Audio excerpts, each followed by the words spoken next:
Folks, this is Tony at TravelScoot. Today we're going to talk about the steering column clamp and what to do in case it gets knocked loose. This happens from time to time if you have, for example, an overeager helper assisting with extending, unfolding and extending the scooter.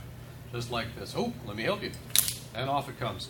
I've purposely loosened this so it comes off a little more easily than it normally should. Let me give you a quick breakdown on how the steering column is constructed. That might help explain some things. You've got the lower steer tube, which has the receptacle for the front wheel, right there. You have what's called the link tube, this aluminum sleeve, and then you have the upper steering column, or steer tube, which has the slot for the keyed lever clamp, like you see. It has a small slot in front for that key, and then in the rear, it's got a larger slot where the gap for the clamp provides the clamping force. You'll also see, I'm going to take this one apart to show you, that towards the bottom of the slot you have a block welded in place in that slot, and that acts as a stop for the lever clamp so you don't constantly pull the entire steering column apart. What can happen is that if you pull up too sharply, the steering column can come out past that block and knock this clamp loose. Here's where you see that block.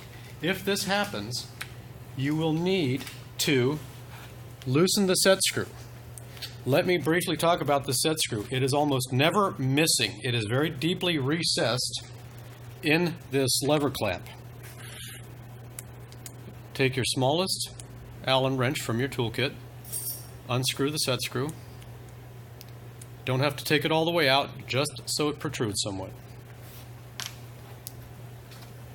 Now, make sure that it is above that block. Align the slots, push it into place, flush with the top of that link tube, that outer sleeve we were talking about, and retighten moderately. It does not need to be slammed tight. The purpose of the set screw is actually just to expand in this lower slot and hold the clamp in place. That's it for now. Thank you. Happy scooting.